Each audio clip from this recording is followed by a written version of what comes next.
Welcome to Your Money Guides, brought to you by Interface Financial Planning. What is the cost of fuel? True financial planning is about being in control of your spending. Alan tells his clients that true financial planning is all about managing money in and managing money out. Even though Alan's been doing what he does for many years, it still shocks him that so many people have little or no idea of their personal financial money management. Sometimes it scares him. Assuming that things will work out okay may be fine while you're working and have lots of money coming in. And even if you are working, do you know how much money is leaking out of the holes in your financial bucket? What happens if you've stopped working?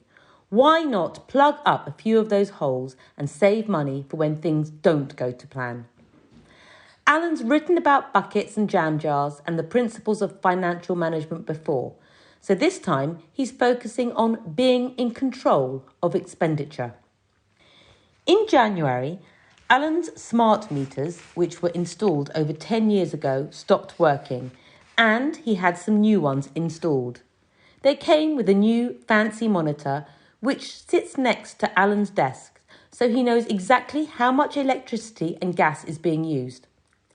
Together with the app on Alan's iPhone, he now has full knowledge of how much is being spent on fuel. This doesn't mean to say that Alan now sits in the cold with the lights off, but being aware of how much he's spending means he's in control. Being aware of what you're spending also means you're in control. Honestly, are you aware of what you're spending? Are you in control?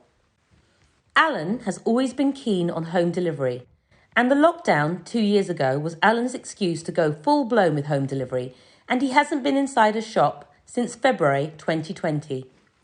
Alan always opts for free delivery whenever possible, but he is prepared to pay for delivery if necessary. The amount of cardboard boxes that we all build up at home is amazing, and Alan's always grateful when the fortnightly Birmingham City Council recycling collection comes around to his.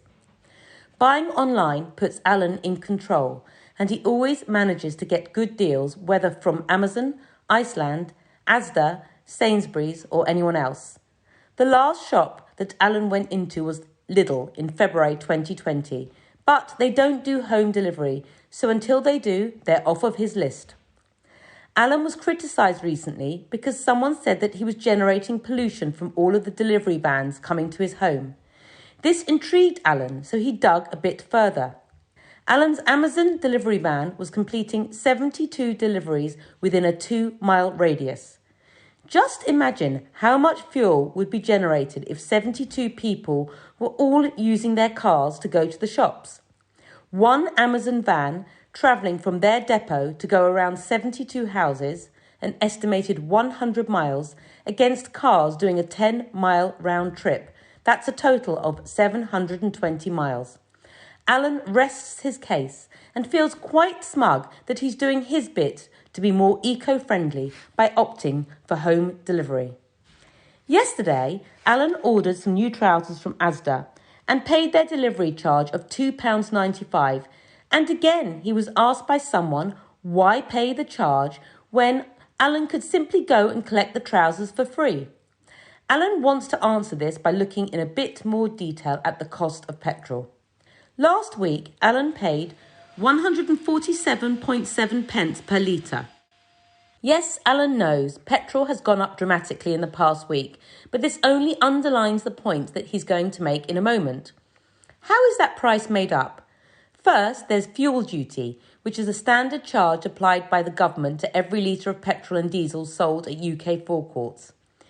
It is currently set at 57.95 pence per litre and has been at that level since 2011.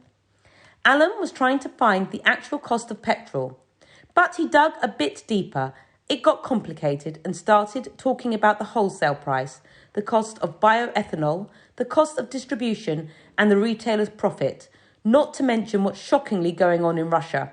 So Alan simply back calculated and took off the 20% VAT to get to 118.16 pence, and then took off the cost of the fuel duty to get to 60.21 pence.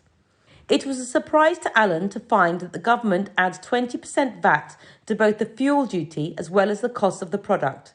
So Alan paid a total of just over 87 pence in taxes for every litre of petrol that he bought.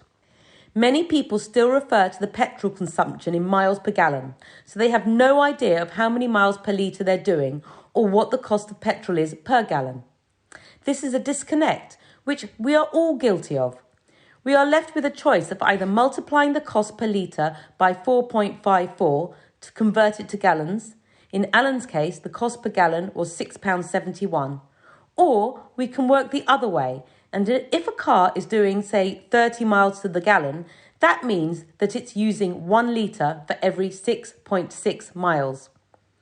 Alan's local Asda collection point is 3 miles away, so if he collected his trousers instead of paying for delivery, and he only takes the cost of fuel into account, he would save about £1.55. However, that assumes that he doesn't have a coffee or buy something else on impulse when at Asda. The trip could take as much as an hour, and Alan's time is worth far more than £1.55 an hour. To Alan, home delivery again wins. Alan can see that managing expenditure will be an ongoing discussion, and it will be wonderful to hear other people's views. He'll finish this discussion about motoring with a quick mention of electric cars. Alan had his EV charging point fitted last week, and he is now considering his first electric vehicle. Alan's done his usual analysis, and if he gets an electric car, he can save money and feel good about helping the planet. The cost of charging an electric vehicle with electricity is about 20% of the cost of petrol. So last week, instead of paying £60 to fill up, it would have cost him only £12 to charge using electricity. Alan is also aware that £35 of that £60 amount was for taxes, and at some point the government is going to have to recoup that revenue from somewhere, but that's a discussion for another day. Perhaps you're now starting to understand what Alan means when he said at the start, financial planning is managing money in and money out. You don't have to be obsessive about it, but make sure that you're in control and understand where your money's going. Alan's not a killjoy, and he will be the first to say that life is for living. However, what Alan knows from many years' experience, both personally and with his clients, is that you will enjoy life much more if you're in control of your financial management. Thank you. For more information, visit our website at interfacefinancialplanning.co.uk.